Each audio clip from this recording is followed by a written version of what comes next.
Assalamualaikum warahmatullahi wabarakatuh.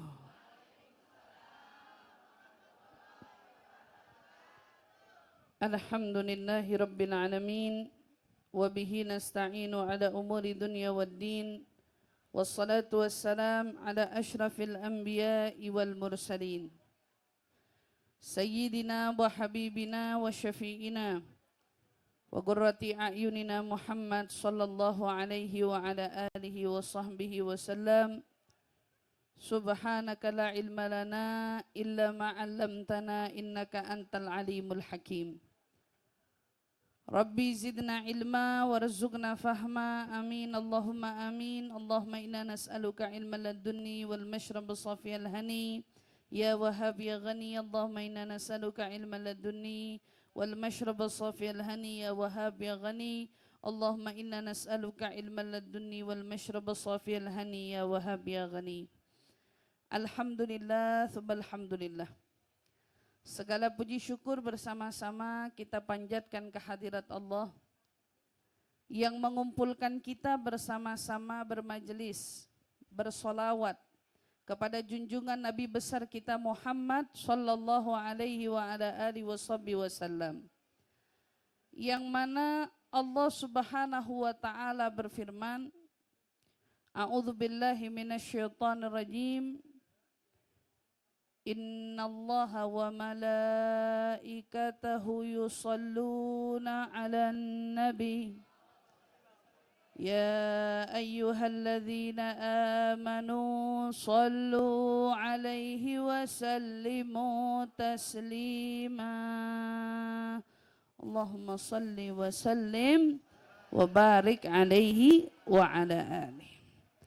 Sesungguhnya Allah beserta para malaikatnya bersolawat kepada junjungan Nabi besar Muhammad sallallahu alaihi wa ala alihi wasallam. Hai kalian segenap orang-orang yang beriman, maka senantiasalah bersolawat kepada Nabi Muhammad.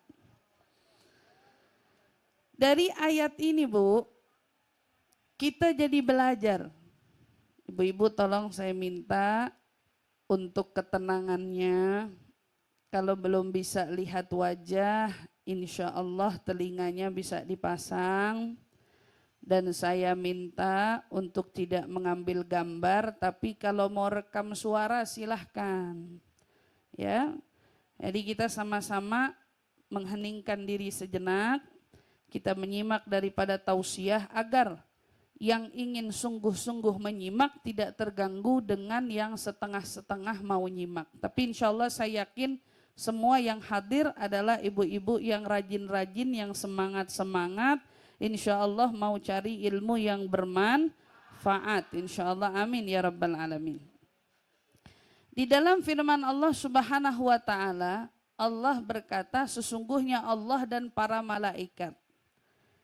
Kalau kita baca ayat ini, Bu, kita berarti tahu di antara sekian banyak ibadah yang Allah Subhanahu wa taala perintahkan kepada kita, tidak ditemukan satupun ibadah yang Allah menyatakan bahwa dirinya berbuat itu.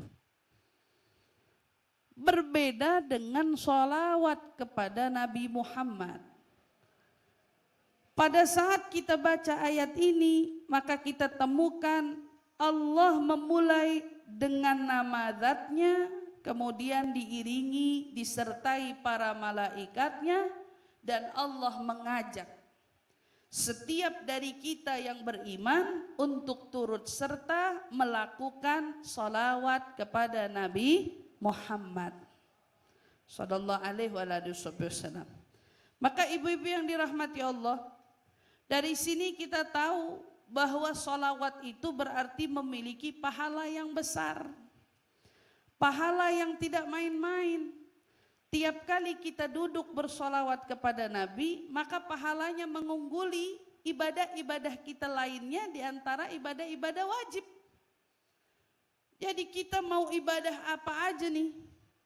Kalau udah ibadah wajib selesai kita kerjain, terus kita mau tambah pahala. Kalau ibu tanya, apa apa ibadah yang paling menguntungkan? Itu enggak ada melebihi daripada sholawat kepada Nabi Muhammad sallallahu alaihi wasallam. Maka alhamdulillah hari ini Sahibatul Bait ngumpulin kita bersama untuk kita sama-sama memperingati hari lahirnya junjungan Nabi besar Muhammad sallallahu alaihi wasallam, di mana di balik memperingati hari lahirnya tidak lain tidak bukan kita itu bersolawat kepadanya. Saat kita duduk hadir di Maulid Nabi, yang dibaca apa sih Bu? Solawat bukan? Yang dibaca lantunan-lantunan syair yang kita tujukan kepada junjungan Nabi besar Muhammad sallallahu alaihi wasallam. Mulut kita tak henti-hentinya kita basahi dengan bersolawat. Memangnya selain solawat itu ibadah yang paling tinggi, ibadah yang paling baik setelah fardu wajib, apa sih yang bikin kalau kita mengerjakan solawat kita dapat apa? Maka nih para ulama menyatakan, man aktsara bis-shalah 'ala Nabi sallallahu alaihi wasallam. Siapa di antara kita yang memperbanyak lisannya bersolawat kepada Nabi, maka pertama yang bakal dia dapat, Allah akan terangi hatinya dengan cahaya. Ibu pernah lihat rumah lampunya mati? Pernah? Kalau ibu ada di dalamnya rasanya gimana? Hah? Gelap kan? Enak apa kagak? Sekarang saya mau tanya, ada rumah lampunya gelap, ibu dari luar lihat tuh rumah enak dilihat apa kagak? Kagak. Biasanya orang rumah yang gelap puluh dibilang rumah hantu apa bukan? Hati kita di dalam jasad kita. Kalau hati kita yang ada di dalam jasad ini gelap, maka yang bakal kita rasain ibaratnya kita di dalam rumah yang lampunya gelap, gak enak. Kita mati lampu dari PLN sejam 2 jam aja gelisah apa kagak? Gelisah. Sumpek kita. Mau ngapa-ngapain gak enak, iya apa tidak? Mau ngeliat gak enak, mau ngerjain kegiatan-kegiatan gak enak. Kenapa? Padam lampunya. Saat hati seseorang di dalamnya tidak ada cahaya, maka dia bakal geringsangan hidupnya. Sumpek aja. Sedih aja. Bawaannya begini salah, begitu salah. Dikira kalau dia udah pergi jalan sama temannya pulang bakal girang, ternyata pergi girang pulang sedih. Banyak apa kagak yang begitu? Banyak. Ada orang, wah dikira kalau maaf pergi kali sama teman-teman kemana? Jalan kali ke mall, sebentaran duduk-duduk sama teman ketawa-ketawa, pulang nyampe rumah nangis lagi dia.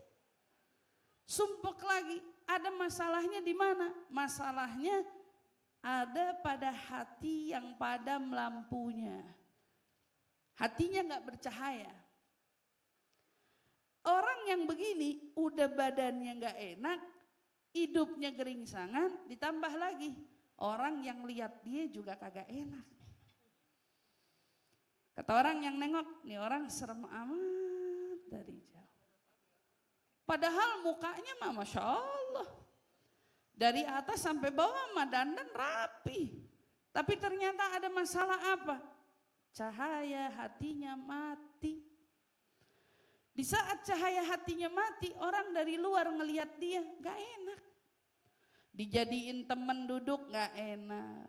Diajak temen ngobrol gak enak. Semuanya dilihat dari dirinya gak enak. Ternyata ibaratnya kayak kita lewatin rumah, lampunya mati di dalam, kita dari luar ngelihatnya suram. Orang yang hatinya gak punya cahaya, gak usah repot. Kita sebagai temennya bisa tahu nih hati orang suram apa kagak. Gara-gara apa sebabnya? Oh, cahaya di hatinya padam. Maka dengan apa kita hidupin cahaya hati ini? Ternyata cahaya hati bisa hidup dengan banyak-banyak sholawat sama Nabi. Makin banyak dia sholawat sama Nabi, cahayanya makin menyinari hati. Sampai dikatakan ibu-ibu ada sebuah kisah. Ini azan handphone apa azan mana nih? Nah, yang azan handphone. Nah, oke. Saat seorang anak lagi bermusafir dengan ayahnya, subhanallah, anak ini Bu tahu kalau ayahnya itu dulu bukan orang yang begitu rajin ibadah.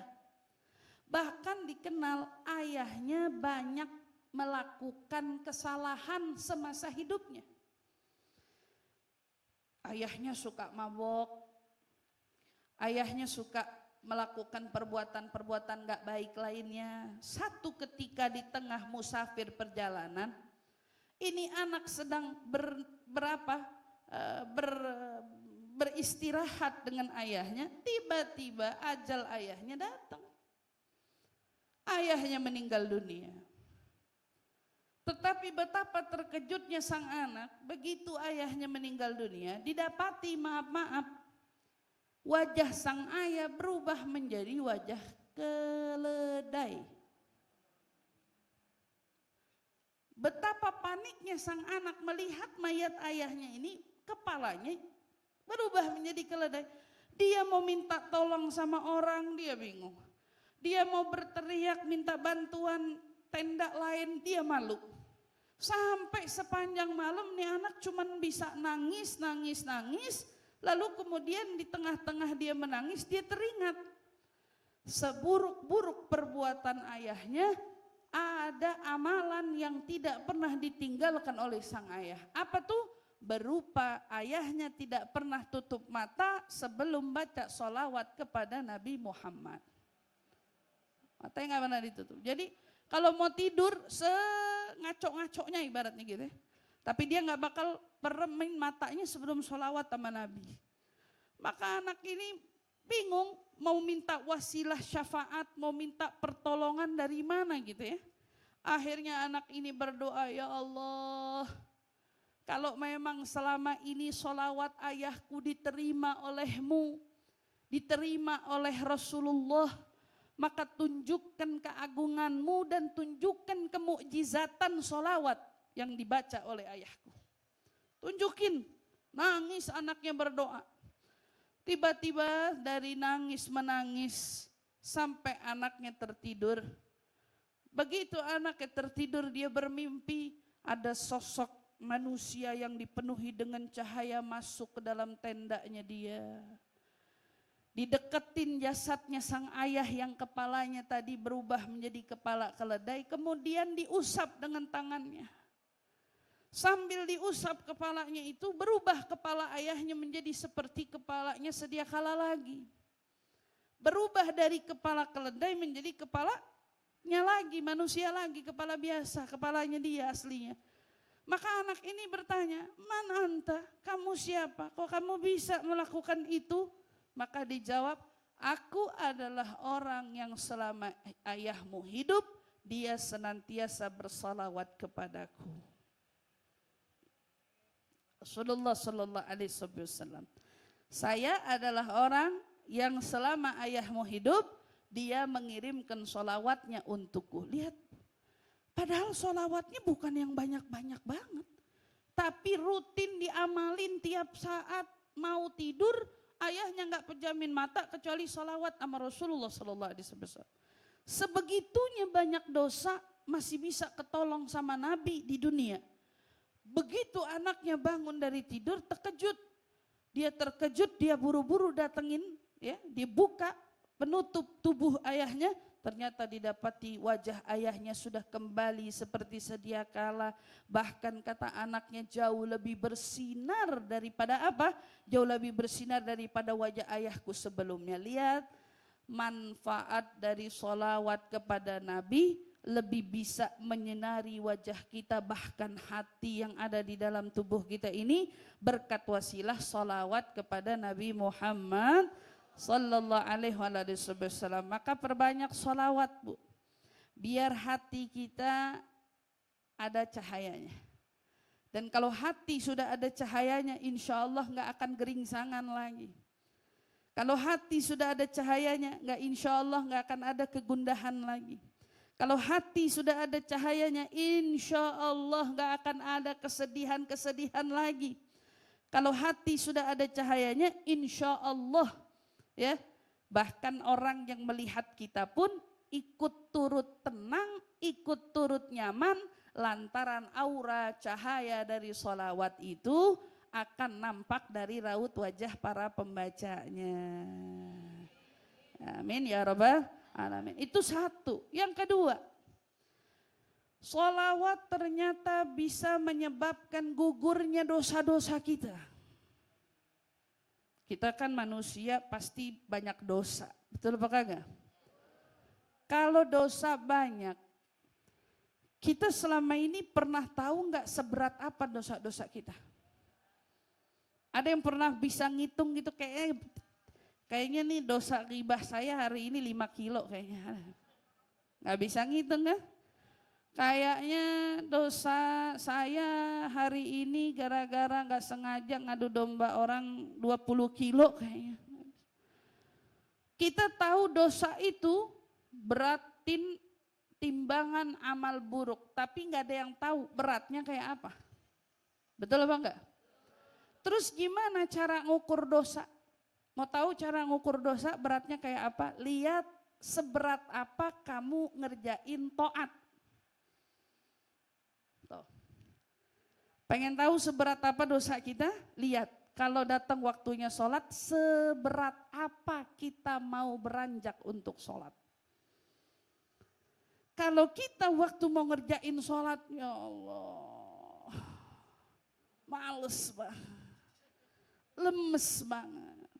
Bentaran dulu dikit napa? Bisa entar-entaran dulu enggak? Nah, sederhana Bu. Itu menyimpulkan yang bikin berat kita ngerjain taat terlalu beratnya dosa yang kita pikul selama ini. Misal diajakin hadir ke kajian. Kajian kan ibadah. Betul apa enggak? Begitu diajak berat. Tar dulu. Jemuran belum kering. Padahal tuh jemuran biasanya juga ampe garing. Gak diangkat-angkat. Alasan banget gitu. Iya. Atau kata ntar dulu katanya. Rumah gak ada yang jagain. Biasanya juga rumah orang dari luar lihat digembok. Yang punya gak ada. Ada aja bikin alasan. Asal kita tahu. Saat kita punya tubuh. Untuk melangkahkan kaki ke tempat kebaikan itu berat rasanya, berarti sebanyak itu juga berat dosa kita. Berat mau ngelangkah berarti terlalu banyak dosanya.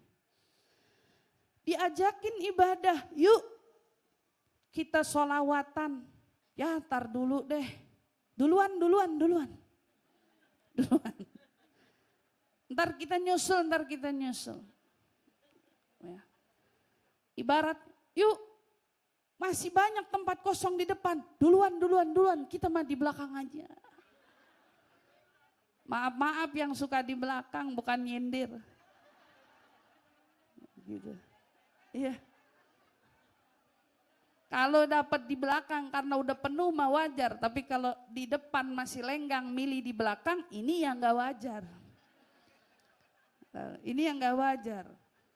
Yang gak wajarnya kenapa? Nah itu tadi, apa yang bikin kita berat kakinya untuk antusias dalam mengerjakan kebaikan, itu sebab musababnya terlalu besar dan beratnya dosa kita. Jadi kalau mau ngukur timbangan dosa, ukur dari serajin apa kita sama taat.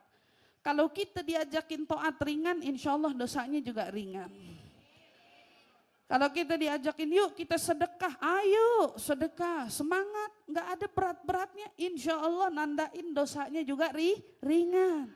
Tapi kalau udah begitu diajakin taat mulai berat, hati-hati waspada, berarti dosanya sudah terlalu banyak. Ternyata Sholawat kepada Nabi kita Muhammad sallallahu alaihi wasallam itu tiap kali kita baca, setiap kali itu juga bilangan Allah gugurin dosa-dosa kita. Digugurin sampai nanti rasain deh. Kalau udah mulai dawa mama sholawat, ya Allah diajakin kemana aja tuh siap siaganya lebih rajin daripada tentara yang siap. Kalau tentara kan belum baru diperintah udah siap gerak gitu ya. Siap geraknya. Wah kalau kita sih nggak pakai siap gerak lagi. Malah nyari ada perintah apa kagak. Atau bahasa lain ada kajian apa enggak. Apalagi orang Indonesia biasanya tinggal nanyain amalan aja. Seneng sama berbuat kebaikan. Alhamdulillah. Tapi lihat, kalau hari ini kita ngerasa berat, boleh jadi dosanya terlalu banyak, tapi nanti kalau sudah kau perbanyak baca sholawat, kau akan lihat seberapa Allah membuat dirimu ringan dalam mengerjakan taat. Itu yang kedua. Yang ketiga, Bu, siapa yang memperbanyak membaca sholawat, maka Allah akan lapangkan hatinya. Lapang hati ini mahal, Bu. Kenapa? Karena sumber masalah orang kebanyakan karena punya hati sempit. Tapi orang kalau Allah anugerahi punya hati yang lapang nikmat. Nih, orang kalau punya hati lapang, kalau dapat cercaan, hinaan, ya, saya kasih contoh. Ada lautan. Laut itu luas apa kagak? Sekarang kita bawain bangkainya semut. Kita buang ke lautan. Ngefek apa kagak buat tuh laut? Gedean deh dikit. Kita bawain bangkainya cicak. Kita buang ke lautan. Ngefek apa kagak buat tuh laut? Gedean dikit tuh sada. Bangkai tikus. Kita lempar ke lautan. Ngefek apa enggak buat tuh laut? Kita bawain bangkainya ayam. Kita lempar ke lautan, ngefek apa enggak buat tuh laut? Gedean lagi bangkai kambing. Kita lempar ke laut, bikin air laut berubah apa enggak? Bangkai sapi, jangan gajah dulu, sapi dulu dong pelan-pelan. Sapi dulu deh. Kita lempar sapi ke laut, bikin air laut berubah apa enggak? Apa sekarang? Gajah. Gajah deh udah. Kita ambil gajah, mati kita lempar ke laut. Air laut berubah apa enggak? Orang yang punya hati lapang tidak mudah terkontaminasi dengan cacian, hinaan, cercaan dan lain sebagainya. Disakitin sama orang, ya orang hatinya seluas lautan. Katanya ada yang lemparin semut. Kata-katanya dikit doang. Judes loh. Artinya luas lautan. Enggak tersinggung. Nyengir aja dikatain. Dikatain yang lebih sakit lagi. Lebih nyakitin lagi. Dan seterusnya. Tapi kalau hati seluas lautan, dia bikin mau apapun kotoran yang dimasukin ke dalam sini, dia nggak bakal terkontaminasi. Itu kalau urusan cacian, urusan keburukan. Lalu bagaimana dengan orang yang kalau punya hati luas, ya, masuk ke dalam hati kita kebaikan. Gimana tuh kira-kira? Masya Allah, hati luas tuh maksudnya apa, Bu? Hatinya dipenuhi dengan rasa kerelaan, keridhaan, kebahagiaan.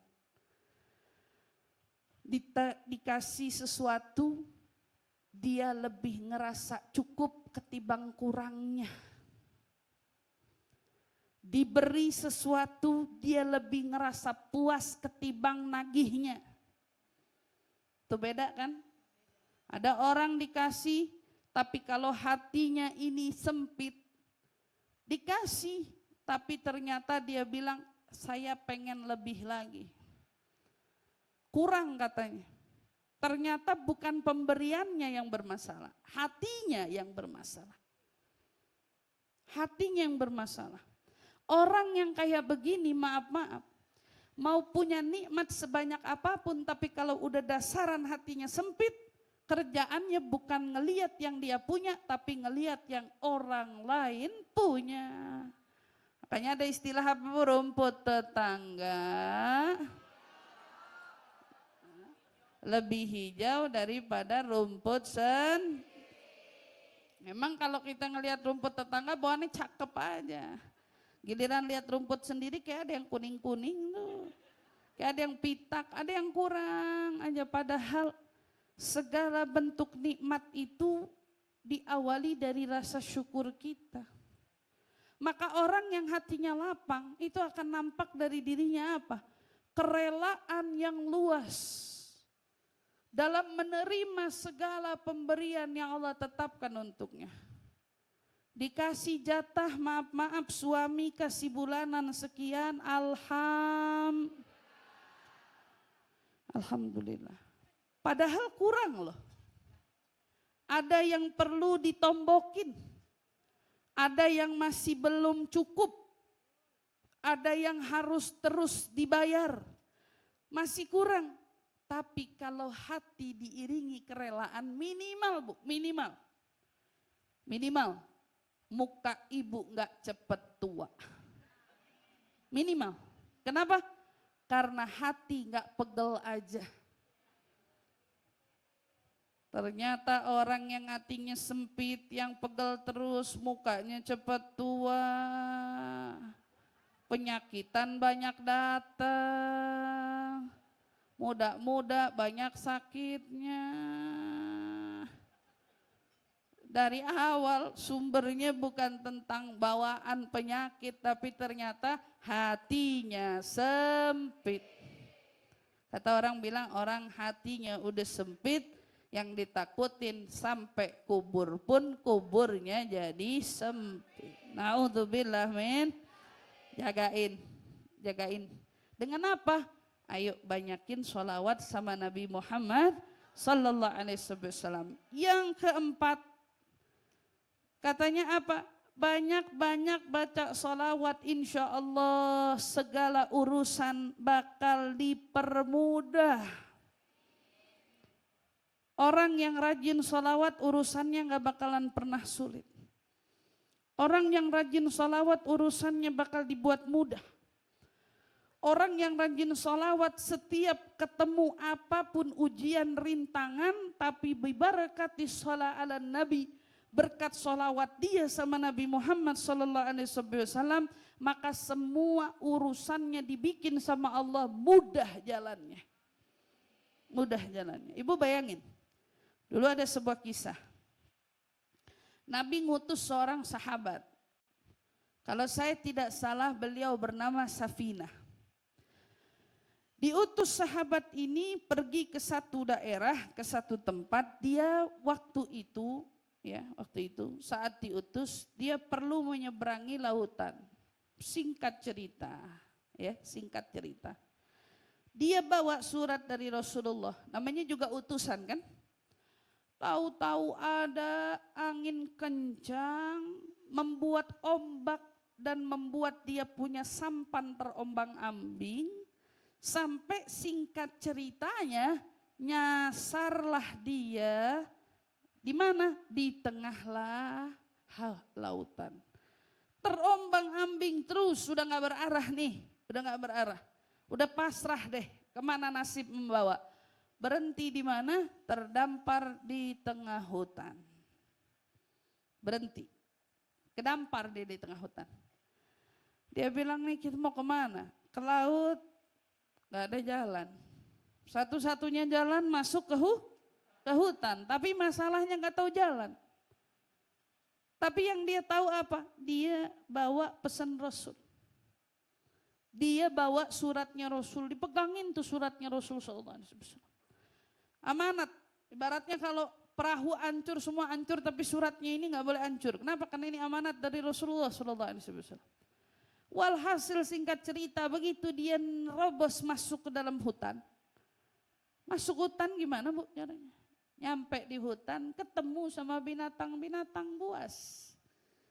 Di antara binatang buas yang dia temui adalah rajanya hutan. Siapa itu raja hutan? Singa. Singa mah kalau ketemu sama mangsa gimana sih? Ini Safina bilang, ya Allah aku pasrah deh padamu. Kalau emang harus dimakan sama singa ya udah mau dibilang apa. Tapi masalahnya dia bawa surat dari Rasul. Maka apa yang terjadi? Nih singa udah ngedeket nih. Safina ngomong pakai bahasa dia. Ana Rasulullah. Saya utusannya Rasulullah. Ditunjukin surat. Nih surat nih. Ana Rasulullah. Saya utusannya Rasulullah. Nih, kalau nggak percaya ini suratnya. Lihat. Ngomong sama apa? Sama singa. Dia ngomong sama singa. Nih kalau nggak percaya, lihat, kata dia bilang. Kalau saya tidak membawa ini, kau ingin makan saya, silahkan. Tapi permasalahannya aku membawa ini. Singa yang tadinya kelihatan mau mangsa, mau makan, mereda Bu. Kemudian akhirnya apa? Mendekat, tapi diambil tangannya. Tangannya siapa? Si Safina ditaruh di pundaknya, ikutin saya. Ikutin saya. Maka singa jalan, si Safina megangin dia. Kenapa? Saya berpikir, oh mungkin singa suruh pegangin biar binatang lain nggak ada yang ganggu ini. Pegang, dipegang, dituntun sama singa sampai nyampe ke desa. Ternyata itu desa yang Rasulullah utus dia untuk bawa tuh surat. Bayangin, yang nganterin siapa? Singa. Kalau segala sesuatu berurusan sama Rasulullah nggak ada yang sulit. Makanya ibu-ibu kalau lagi punya hajat, ibu-ibu kalau lagi punya masalah, ibu nggak usah bingung-bingung. Ibu ingat Nabi aja, ibu ingat Rasulullah aja. Ibu ambil tasbih sholawat sama Nabi, minta sama Allah dengan wasilah sholawat, biar semua urusan ibu dipermudah. Apa aja Bu masalahnya, yang punya masalah rumah tangga, yang punya masalah anak-anak, yang punya masalah sama keluarga lainnya, yang punya masalah urusan keuangan dan lain sebagainya. Punya masalah apa aja, kehidupan, namanya orang hidup lah. Tapi ingat saat kita hidup punya Nabi Muhammad SAW dan kita jadiin pegangan sholawat kepada Nabi Muhammad SAW adalah bacaan rutin dan pegangan hidup kita, maka insya Allah apapun masalah ibu semuanya bakal dimudahkan oleh Allah Subhanahu wa Ta'ala. Makanya ada orang yang pada akhirnya dawamin maulid. Ada orang yang pada akhirnya dawamin burdah al-madih. Burdah al-madih. Didawamin tuh dibaca. Dengan apa? Mau yang seminggu sekali, mau yang sebulan sekali, ada yang mungkin 2 minggu sekali, ada yang rutin kemana tiap hari ngaji, di situ ada burdahan ngikut, di situ ada mauludan dia ngikut, apa aja dia dawamin. Mau apa? Mau jadiin semua bacaan ini wasilah yang memudahkan setiap urusan dalam hidupnya dia. Yang usaha dijamin, yang yakin di hatinya pasti urusannya dimudahkan sama Allah Subhanahu wa Ta'ala. Usahanya dilancarin sama Allah Subhanahu wa Ta'ala. Usahanya diberkahin sama Allah Subhanahu wa Ta'ala. Pasti yang bawa Nabi Muhammad di dalam hidupnya beda sama orang yang gak kenal Nabi sama sekali dalam hidupnya. Beda. Keberkahan yang bakal dia dapat beda. Subhanallah. Dalam rumah tangga, dia bawa sholawat, dia dawamin sholawat, nanti rasain. Rumah tangganya bakal berubah seiring berjalannya waktu, sakinah, mawaddah, warahmah. Tuh ingat baik-baik. Ditambah anak-anaknya, kalau yang kemarin-kemarin anaknya mungkin banyak nyusahin hati, banyak megelin hati, banyak ngeselin hati, insya Allah dengan salawat sama Nabi, semua urusan-urusan anak bakal dimudahin sama Allah Subhanahu wa Ta'ala. Udah, yang lainnya mah pasrahin sisanya sama Allah Subhanahu wa Ta'ala. Dan masih banyak lagi fadilah-fadilah daripada salawat sama Nabi, tapi yang saya mau sampaikan udah 4 ini aja. Karena kita ternyata hidup kita butuh segalanya dimudahkan, terlebih-lebih kalau kita diwafatkan. Kalau kita sudah diwafatkan, kita juga butuh urusan kita di akhirat pengen dimudahin sama Allah. Pada saat kita wafat, kita kepingin saat datangnya mungkar nakir bertanya, kita juga pengen. Apapun yang ditanya oleh mungkar nakir, Allah beri kita kemudahan bisa jawab pertanyaan mungkar nakir. Dan ternyata salah satu wasilah yang membuat kita mudah nantinya menjawab pertanyaan mungkar nakir, salawat kepada Nabi kita Muhammad sallallahu alaihi wasallam. Begitu juga pada saat kita dibangkitkan. Sungguh padang mahsyar itu menyeramkan. Padang mahsyar itu menakutkan. Padang mahsyar itu tidak ada enaknya sama sekali. Tetapi ternyata di padang mahsyar Allah pun masih bisa memberikan jalan kemudahan. Tetapi kemudahan hanya diberikan untuk siapa? Orang yang dekat dengan Nabi Muhammad sallallahu alaihi wasallam. Pertanyaannya, siapa orang yang di padang mahsyar dekat sama Nabi Muhammad? Mereka yang dekat sama Nabi Muhammad seperti yang Nabi Muhammad katakan, agrabukum minni manzilan yaumal qiyamah aktsarukum alayya salatan. Orang yang paling dekat sama saya tempatnya besok di hari kiamat, itu adalah mereka orang yang paling banyak solawatnya sama saya. Maka insya Allah mudah-mudahan Allah buat lisan kita semua ya ringan untuk bersolawat kepada Nabi Muhammad, dengan solawat yang diiringi dengan kerinduan dengan Nabi Muhammad, solawat yang diiringi dengan harapan syafaatnya Nabi Muhammad, solawat yang diiringi dengan mengharap keridhaan dari Allah dan Nabi Muhammad, salawat yang diiringi dengan apa? Mengharapkan Allah gugurkan dosa-dosa dengan berkatnya Nabi Muhammad. Salawat yang kita baca dengan harapan, ya Allah Engkau lapangkan hati kita yang sempit berkat Nabi Muhammad. Salawat yang kita baca dengan harapan, ya Allah buat segala urusan kita mudah berkat Nabi Muhammad sallallahu alaihi wasallam. Maka ya Allah yang paling kita harap, mudahkan lisan kita semua. Bukan hanya bersolawat, tetapi dengan wasilah solawat kami semua berharap tutup ajal kami semua, wafatkan kami semua dalam keadaan husnul khatimah. Husnul khatimah ya Allah, husnul khatimah ya Allah.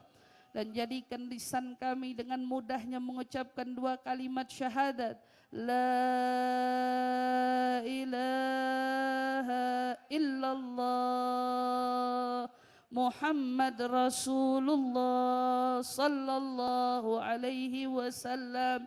Ya Allah mudahkan semua kami, bahkan dengan menutup usia kami dengan syahadat dan salawat kepada Nabi kita Muhammad sallallahu alaihi wasallam. Amin amin ya rabbal alamin.